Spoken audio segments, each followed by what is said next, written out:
Kristy Flannery of the Hockey News accompanies me on today's episode of Locked On Devils. She has been in the press box for not only the games at the Prudential Center, but also Madison Square Garden. So we're going to get her perspective as to how the playoff series has been shaping out for the New Jersey Devils and what her expectations are moving forward. There's a lot to discuss with Kristy, so buckle up, everybody. You're Locked On Devils, your daily podcast on the New Jersey Devils. Part of the Locked On Podcast Network, your team every day. Hi, this is Bryce Salvador, and you're Locked On Devils with Trey Matthews. Scores! Oh, Stevens stepped up, nailed him. Brodor's got the puck. What a shot. The Devils win the Stanley Cup. Alrighty now, what is up, New Jersey? Welcome back to the Locked On Devils podcast here on the Locked On Network. I'm your host, college hockey play-by-play announcer, Devils writer for Pucks and Pitchforks, and also part-time credential media member Trey Matthews. I am joined alongside regular guest of my show. It is the wonderful Kristy Flannery of the Hockey News now. So, Kristy, congratulations on the new gig. What a time to get it during the course of the playoffs. It's definitely been an intense series, and welcome back. And I hope you're well rested right now. Thank you. I just realized I should remove the balloons behind me. So that was just bad planning on my part. So my bad. I'm very, very tired, guys. Very tired. She went to New York, the city that never sleeps, everyone. Madison Square Garden. That's one of my bucket lists. I always wanted to go to Madison Square Garden, quite honestly.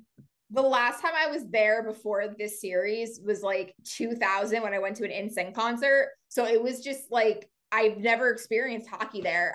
Their press box is like second to none. The view is amazing. I know a lot of Devils fans don't like going there, and I can't speak for the fan aspect of it and like sitting amongst, the Rangers fans, but for the press box, 10 out of 10 experience. NSYNC, is that the Justin Timberlake group, or I'm just messing with you. I was like, Trey, this interview is actually over. I'm messing with you. I'm just messing with you. Please don't leave. All right. Before I get myself into any more trouble and before Kristy logs off, let's get your thoughts on the playoffs real quick. So what did you like with the Devils so far?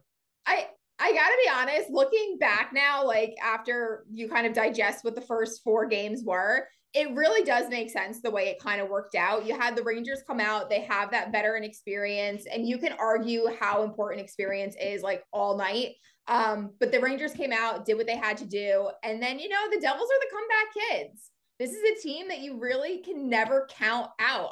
Even if they lost game 3, I still don't think I would count them out because of just the way that this team works, their attitude, their mentality. And then, of course, they're still the road warriors, and they got 2 wins at MSG, and now it's a best-of-3 series. So it's a whole new ball game.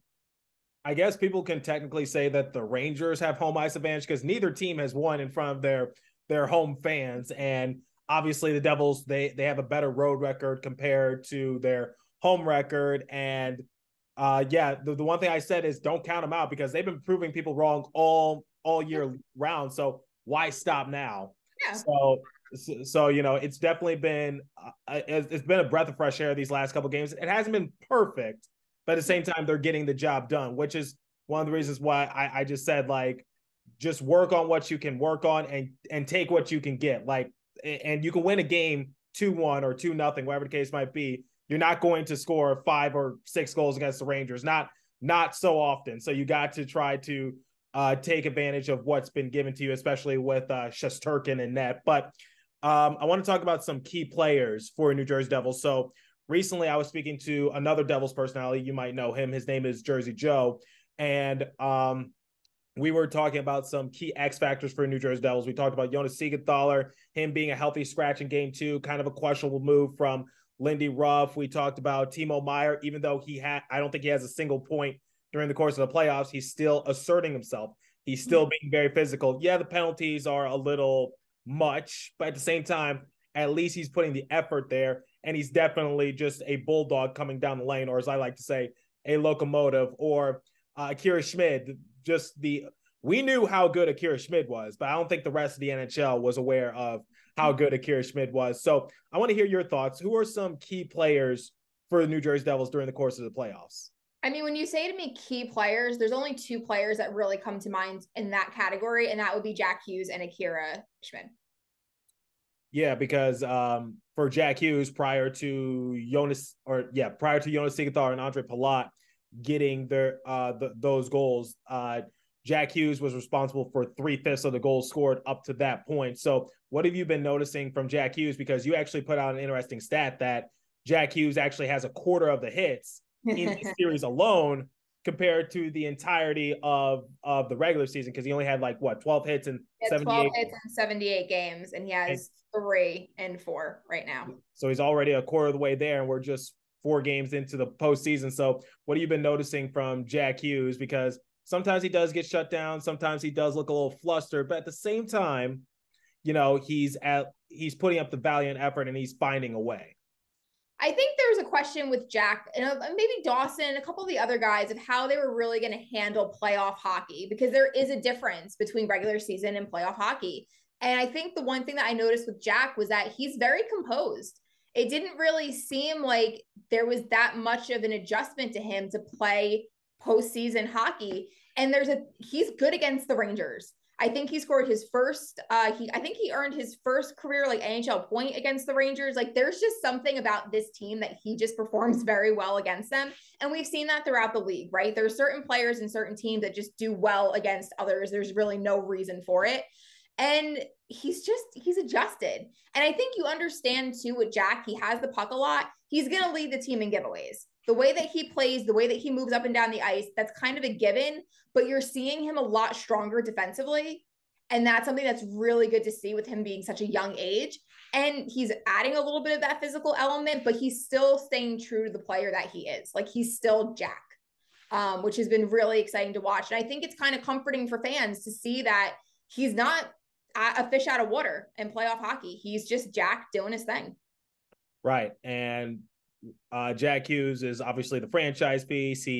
He was just 1 point shy of getting the coveted 100 points during the course of the regular season. I'm sure had he not been injured early on in January or February, he would have gotten it with ease. But I said that the MVP in this series had to be Nico Hischier, because I think a lot of people were underestimating his playmaking ability, because Tomas Tatar and Dawson Mercer, they had big years, but who's at the helm of it? It's Nico Hischier. He's sort of like that anchor on the offensive side of things, and Jack Hughes will go and do his thing, but it's Nico Hischier why he's the captain, why he's the leader of this team. I felt as though he was the anchor, but if you were to ask me right now, I think the MVP, similar to what you just said, of players who've been so crucial for the Devils so far, it would have to be Akira Schmid, because Schmid comes in game 3, Devils are able to come away with the win. And I always say,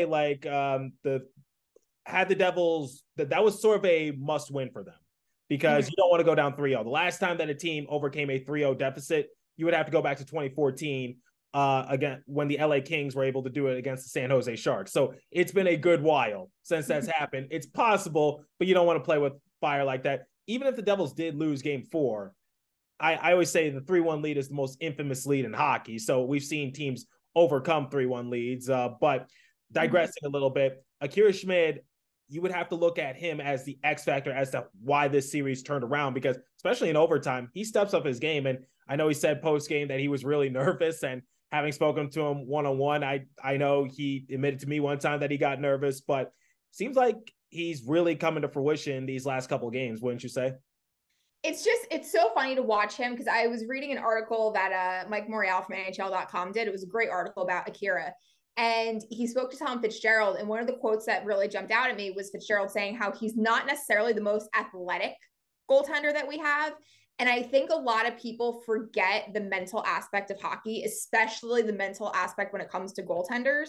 And really what Akira's bread and butter has been these past 2 games is just how calm he is. And I love that is a storyline for this team right now, is just his ability to just keep things calm no matter what the situation is. And he's only 22 years old. And I love it. I love that is what we're talking about. It's not his athletic skill. It's just his mental toughness of just getting in and keeping the team in front of him as calm as he is in the crease. So as the playoffs progress, obviously Akira Schmid is the hot hand. Vitek Vanecek did have a big year in which he was able to become the first Devils goalie since Martin Brodeur years ago to reach 30 wins. However, it seems like it's been the Schmid show. So it's like, where do you go as the playoffs progress? Like, let's just say hypothetically, Devils move on to the next round. Do you think Lindy Ruff just sticks with Schmid in net and sees what happens from there? Because I don't want to underestimate. I don't want to condescend on Vitek Vanecek's incredible year because he had a great showing in between the pipes. But obviously, in the playoffs, you only got 4 lives, and the Devils have already messed up 2 of their lives. So you can't really be playing with fire in that case.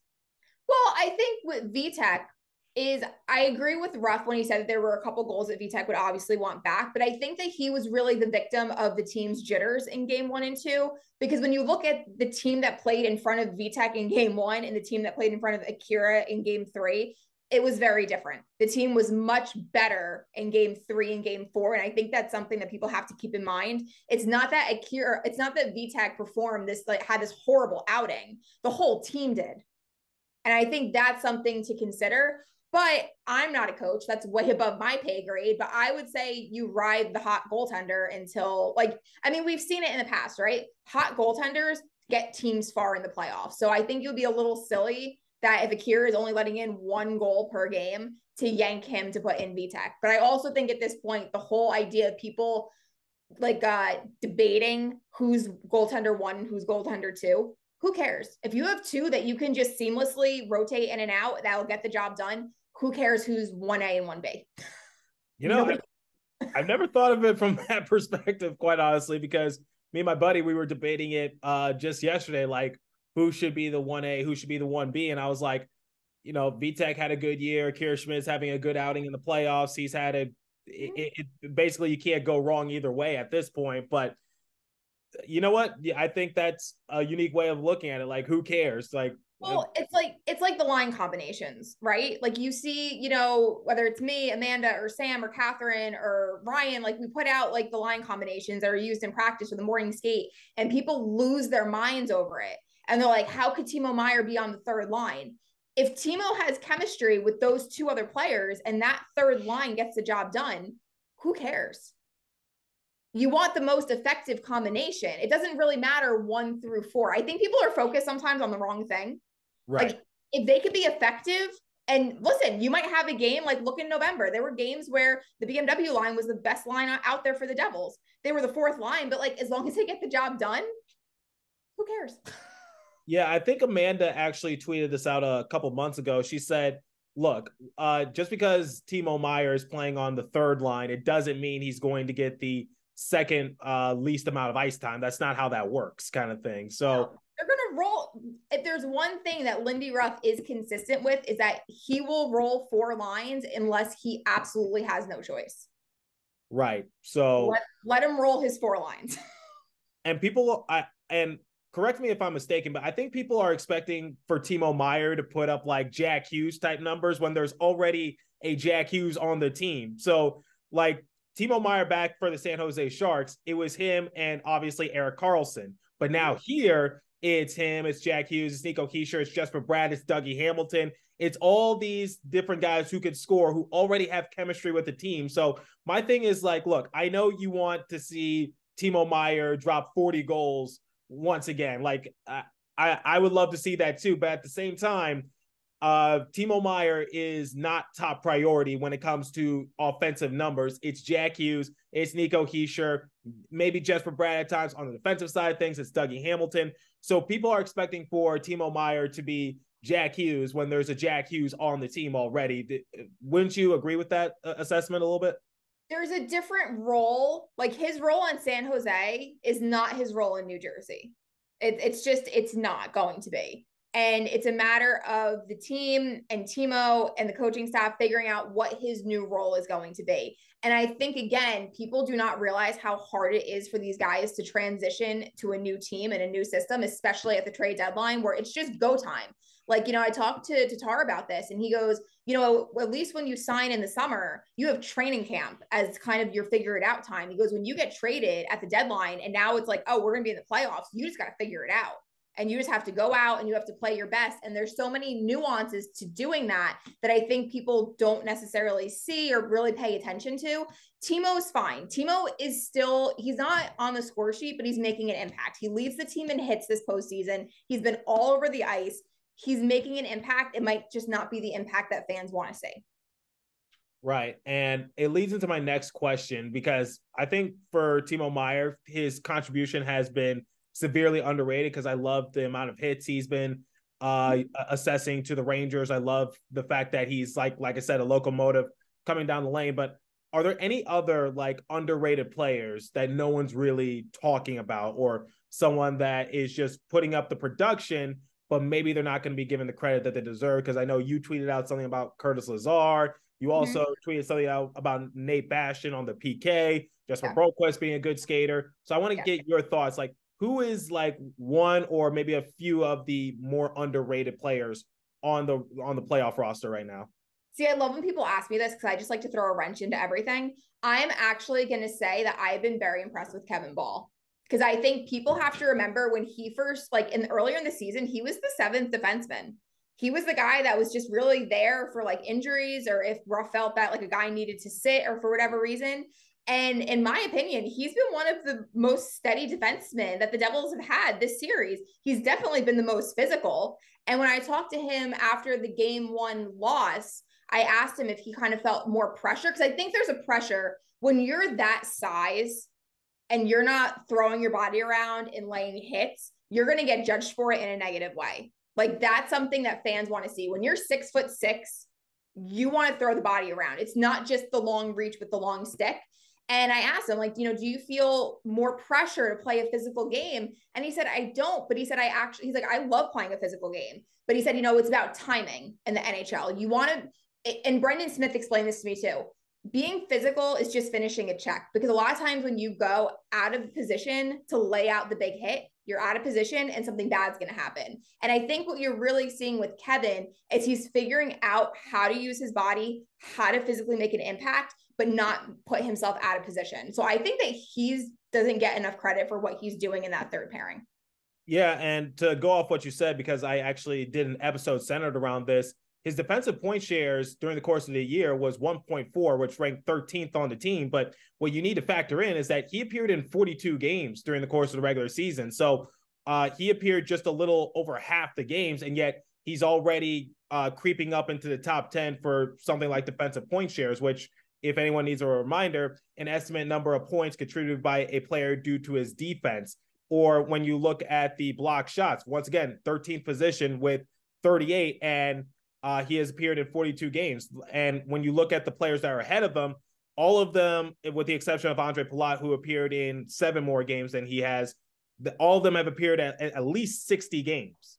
So I think that's something that people need to take into consideration as well. Or for the hits, 64, 11th on the team. And once again, 42 game appearances.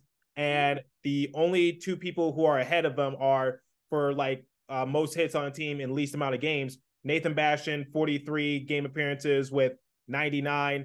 And then Andre Palat, once again, 49 and game appearances with 70 hits. So Kevin Ball has definitely been making that sort of impact during the course of the regular season. I think more people need to realize it. And what I also see is that he keeps offensive possessions alive for the Devils. Like when the puck is about to go out into neutral zone or whatever the case might be, he's at the right possible time to keep the offensive possession alive and on sides.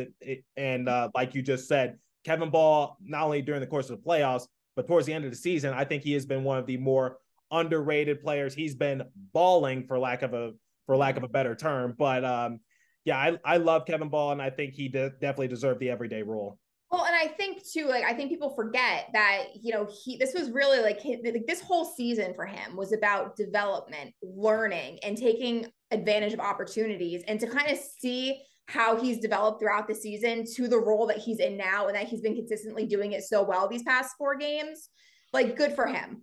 And then we talked about Timo Meier, and the other player, and it's so funny because I'm actually going to say, this is a me just supporting everything that Mike Morial does, because this is another article that he did. He talked about Nico Hischier and how he is the heartbeat of the Devils.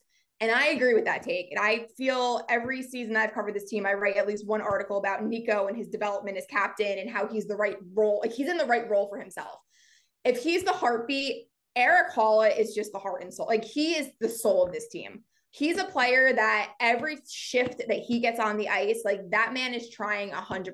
And I feel like even when he talks to the media afterwards, he's very clear in what the team needs to do or where the team's struggling. And I think you're learning now why Hall has been traded so many times at the trade deadline and why teams want him for the postseason.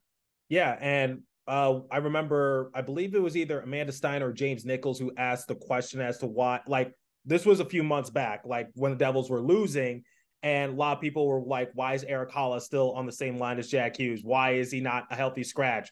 Why is like Fabian Zetterlund, when he was on the roster at the time, why was he a scratch? Lindy Ruff answers the question, which is, here's the thing. He does the dirty work. He wins the faceoffs. He works the corner. He plays good defense on the offensive side of things. He's able to keep offensive possessions alive. He does the dirty work, so Jack Hughes doesn't have to do that. So Jack Hughes can focus on Jack Hughes.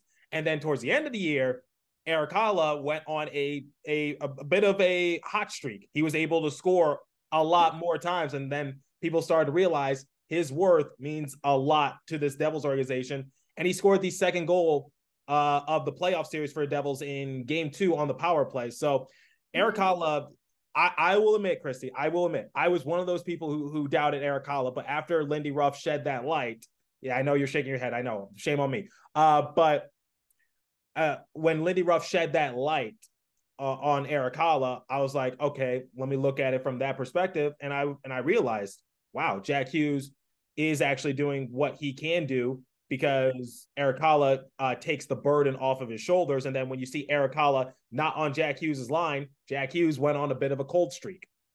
Well, and that's the funny thing that, and again, you kind of just said it, it's like you didn't know until Lindy Ruff shined a light on it. Again, it's all about perspective. And just because a player is not putting up 100 points does not mean they're not valuable to the team. And if you go back and look at Jack's hottest streaks of this past season, you go back and look at the line combinations, Eric Hall was on his wing during his hottest stretches. And additionally, Holla took the faceoff. So that was one less thing Jack had to worry about. And Holla's better in the faceoff circle. So there were so many reasons why it made sense that people just refused to acknowledge for some reason. But even talking to like Brat about Holla, like Holla is a leader in that room. And Holla will be the guy that's going to call people out when things aren't being done correctly. And he's brought so much to this team that I don't think a lot of people realize if you're just kind of a casual fan and if you're not watching the media interviews and you're just watching the game for what it is, there's a lot that you're missing with what he brings to this team. And every time he takes the ice this postseason, you know that man's giving 100%. You know it. Absolutely. Eric Holla was actually one of my favorite people to interview just because he was always insightful, even despite a loss. Sometimes he could get an attitude here and there, but you know, who doesn't after a loss kind of thing. He gives it to you straight. Like if I need an honest answer of where the team is at, or I have like a question about where the current like situation is, he's my go-to guy because he's always been respectful with me. He's always been super nice, and he's very insightful and he's very honest, and that's why I will always go to him. He's great. He's really, really great. Yeah, and he always makes time for us. And I know Dan Rice likes speaking with him because Dan Rice appeared on my show not too long ago, and I know both of them went to the University of Minnesota, so they have that sort of connect right there. I'm more of a University of Michigan kind of guy, but digressing a little bit. Before we wrap up our conversation with Kristy Flannery, let me tell you about Built Bar. So looking for a delicious treat but don't want all of the sugar and calories, then you need to try a Built Bar, the protein bar that tastes like a candy bar. So if you're like me and you want to eat healthier calories, but you don't want to consume all of that fat, sugar, whatever the case might be, Built Bars and Built Puffs. Built Bars are healthy and tasty, and they taste amazing. Seriously, you won't think that they're actually good for you. What makes Built Bars so good? Well, for starters, they're covered in 100% real dark chocolate. That's right, real chocolate, and they come in unbelievable flavors like churro, peanut butter brownie, and cookies and cream. Not sure how Built does it, but somehow, some way, it's only 130 calories, 4 grams of sugar, and a whopping 17 grams of protein. So you don't need to wait and get a box. So for a long time, I've been talking about ordering your Built Bars at Built.com, but now you can get them at your local Walmart or Sam's Club while you can still get your specific flavors at Built.com. And surprisingly, I found a couple of Built Bars for sale at the student center here at Arizona State. So that's actually pretty cool. So that's right. Head to your nearest Walmart today, walk to the pharmacy section and grab yourself a box of Built Bars. You can pick up a 4-bar box of cookies and cream, double chocolate bar, or coconut puffs. If you're close to Sam's Club, then run in and grab a 13-bar box with our hit flavors, brownie batter puff and churro puff. You can thank me later. Built Bar, the protein bar that tastes like a candy bar. Okay, so I'm a big NASCAR guy, as some of you might already know. So let me tell you about eBay Motors. So for a championship team, it's all about making sure every player is the perfect fit. And it's the same when it comes to your vehicle. Every part needs to fit just right. So the next time you need parts and accessories, head over to eBay Motors. With eBay Guaranteed Fit, you can be sure that the part you need fits right the first time around, and just add your ride to My Garage and look for the green check to know if your part will still fit or your money back. Because just like in sports, confidence is the name of the game when you shop on eBay Motors. And with over 122 million parts to choose from, you'll be back in the game in no time. After all, it's easy to bring home a win when the right parts are guaranteed. Get the right parts, get the right fit, and get the right prices on ebaymotors.com. Let's ride. eBay Guaranteed Fit, only available to U.S. customers. Eligible items only. Exclusions apply. Let's get back to our discussion with Kristy Flannery, as we're about to talk about her expectations for her team moving forward during the course of the playoffs. Take it away once again. My final question for you: what are your expectations, your personal expectations for the Devils moving forward? They've tied the series. They have overcome a 2-0 deficit. They have reclaimed home ice advantage. And it seems like they have some momentum heading their way. So I want to hear your thoughts on the Devils moving forward. Oh, man, such a hard question. I mean, the good thing is my predictions are never correct, so we could just take this with a grain of salt. I think what you saw is after game 1 and 2, I know a lot of people that still don't like Lindy Ruff for whatever reason. Ruff and his coaching staff made adjustments after game 1 and 2. You saw it with the penalty kill. You saw the little tweaks that were made to kind of try and get them back to playing their game. And I think what you're going to see in game 5 is you're going to see the Rangers do the exact same thing. They're going to make the adjustments needed to get the game back to where it was game 1 and 2. And one of the media members before the postseason started asked Ruff about, like, basically with the coaching, it being almost like a chess match. And it's just kind of like outplaying the other one. And that's what I see happening with the rest of the series, because they really are evenly matched teams. I know that with the penalties and the 5-1 losses, it doesn't seem that way, but they really are, when you look at them on paper, very evenly matched. And I'm not saying it's a matter of one coach out coaching the other, but I think it's a matter of which team is going to make the proper adjustments and play the right way, because you see what happens when the Devils play their way and you see what happens when the Rangers play theirs. I also think that the Devils learn that they cannot take penalties, because it's like Jack said, they're shooting themselves in the foot, especially the offensive zone penalties. That's like my biggest pet peeve in hockey. So I can't even get started on that. But I think that's what you're going to see. You're just going to see a matter of which team can adjust on the fly faster to beat their opponent.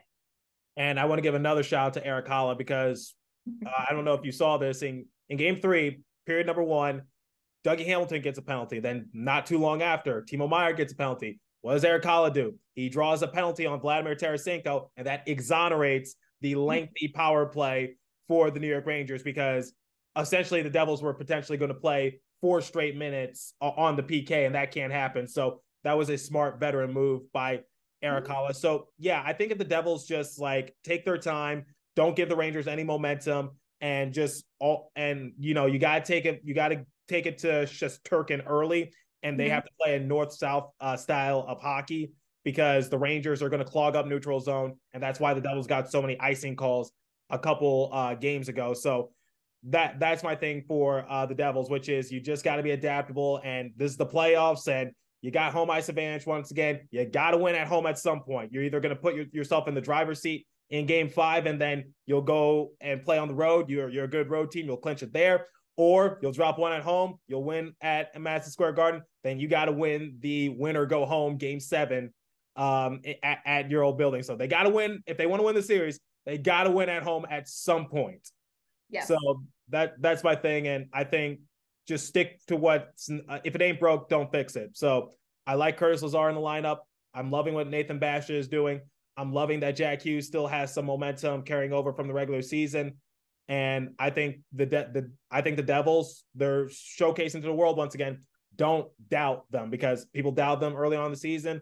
People doubt them in the middle of the season. People doubt them at the end of the season. Don't do it. So, Kristy, we've talked about everything. Where can my audience find you? So I switched companies since the last time I was on your show. So I am actually running the Devils team site over at the Hockey News. So all of that is all mine. All the articles, everything there is all that content is mine. That is what I will be doing moving forward. Then you can always find me on Twitter and Instagram doing all those kinds of things as well. Thank you so much, Kristy. You guys know where to find Kristy Flannery. Find her at the Hockey News now. She's running the site. She is running the show. So, Kristy, the pleasure is always mine. Thank you for taking the time to do this. Thanks, Trey.